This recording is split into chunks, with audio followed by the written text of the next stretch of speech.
in 15 seconds, one Okay. takeaway from today's conversation.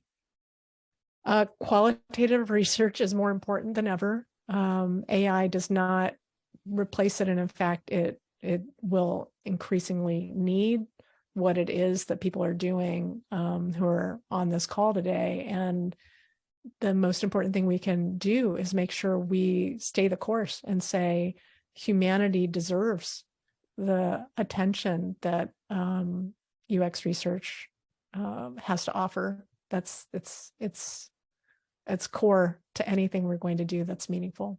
If you take seriously the call to action that is in that report, it is saying we no longer can afford to probe, perturb, A/B test our way through systems that operate at the scale at which they operate. And I'm hesitant to use the word scale. I mean, it's more a matter of they have, and I know we have great conversations about this. They're completely unregulated. So Sure. the reality is anybody who wants to build a system and put it out there right now, there's very little that they're called upon to account for in terms of how much did you think about what would be the differential impact of what you've built. And again, that to reorient to that requires conceding that moment of prototyping.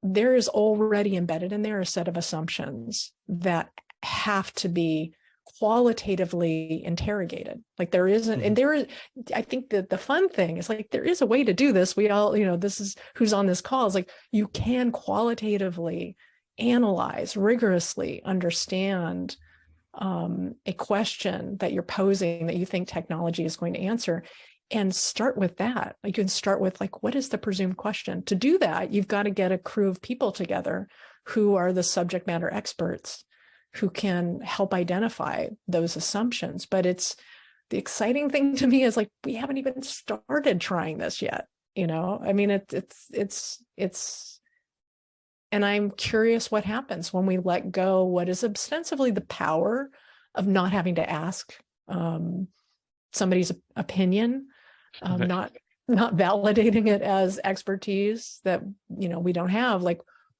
what could we build together? It's exciting. Probably 5 years ago, the focus was on how do I protect and defend data?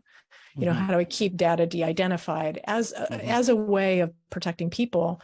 And my interest was in what follows if we refocus our attention and see people and social groups as our object of not just analysis, but the constituency to which those building systems are obligated. So that report came from really Barbara Gross and her vision of how much her discipline and how much it needed to come from her discipline's current dilemma about like, what is it that it can be doing differently? And she was one of the first to really track, like it will require us thinking at the very beginning, what could happen, what follows. And in most cases, not all, but in most cases, a computer scientist, an engineering developer, anybody with that background, they're not actually trained to be able to think about the context that's going to tee up what could follow, who's going to benefit. So because computing has mostly approached this as a data problem, it hasn't really thought about what changes if I don't assume people are hot swappable, units, that we're all just kind of the same. She's the one who really made a point of populating this study that was commissioned by the National Science Foundation, that was requested by Congress when it was looking at the AI Accountability Act. It was really trying to figure out, like, okay, if we're going to be accountable, what do we need to change about these disciplines, these scientific approaches to innovation? So she very smartly was looking for representatives from different areas, not just computer science and engineering, who could speak to domains where the ubiquity of computing systems and the growth of AI absolutely has been moving forward without the input of those domain experts in health, in labor, in economics, thinking of the folks who are around the table. And she, hats off to her. She was the one who really saw what we need most is to understand what happens when we wait until something's built to evaluate it. That is really too late. The kind of futures market of data that we could get out of that business. What we need is higher quality data and more qualitative analysis of it. And I think that is becoming more obvious, at least within my setting. It is quite frankly folks saying, but what do we do next? I'm like, there's some approaches you can take that are quite different than you're used to. The most important thing we can be doing is thinking about not the impact of what we've built, but the how and who we engage when we imagine what should be built. I think it's important for us to see there is no perfect system. There is no right system. There are only approaches and questions that offer opportunities for a kind of collective negotiation. A mutuality is the argument I'm making in a project I'm working on now, to orient to not just principles that we execute in some abstract way, but what are the practices that let us hold companies and each other accountable for how we proceed. That might be too, fanciful, but if you think about a system like any on-demand platform that's circulating work, there is no technical reason that we could not start from a fundamental practice and position that the data about the person doing the work belongs to them. We literally haven't found our footing yet collectively to say this. Why is this data-driven approach to AI, which absolutely fundamentally requires data if we stay on this track of machine learning, even as it needs people, it feeds on our data. Mm-hmm. Where did things go wrong that we didn't actually call the question on whether I have to just accept that data is taken from my social exchanges with people? I mean, we really do have an opportunity to ask some very basic questions about what does responsibility look like in practice, not in principle. What I see from, again, 10 years of being inside a large tech company, granted from the research side of the house, that's often, the walled garden of this environment. What I can see is that user researchers they're expected to do a lot of work that really needs to be spread across a range of subject matter experts, including the person who's going to be experiencing the pain and the benefit of that system. And I don't just mean the person, I mean like categories. I mean like categories of people, groups of people. Like we have to really reorient to, we are not solving problems for individuals. We're looking at social relationships and being able to make the unit of analysis for the build a relationship among different institutions and people. That's new. So I feel like there's the need for the UX researcher that is thinking about UI, that it's trained, the person trained to deliver the best design approach to engagement is a part of a team. And that's actually a lot of what I've been doing the last couple of years, mostly through the pandemic, is like, what is that dream team that you want together from the very beginning, from ideation? A huge part of that, it's community groups or constituencies that in any case, we all have somebody in mind who might benefit from what we build. So, tools like Marvin, those being able to really have I call it big data. It's like having that qualitative perception of a range of takes on how are we interacting right now. Like that's the hardest part. Like some of that may not be necessary. You can't know what you need in Right. qualitative research until you've collected it.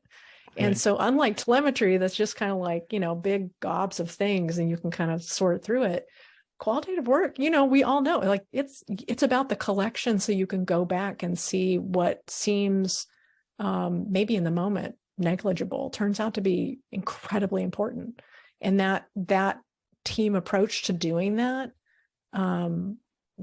that's new too.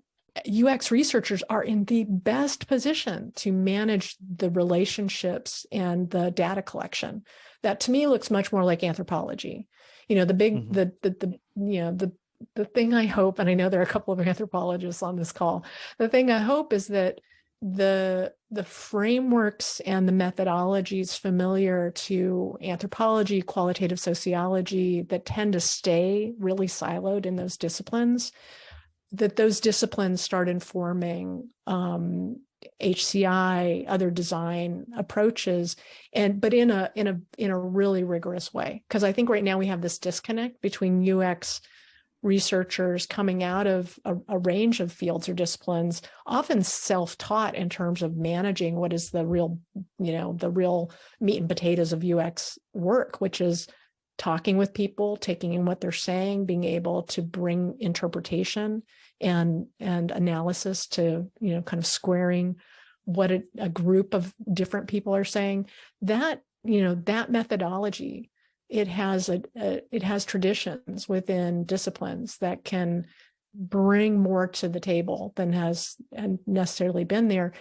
And for me, the elephant in the room is that computer science and engineering have mostly kind of treated those pieces of the build as nice to have. Mm-hmm. So when we're building AI systems, if we're going to start relying on AI systems, all of us are going to start expecting more. Like we're going to keep ramping up what we expect.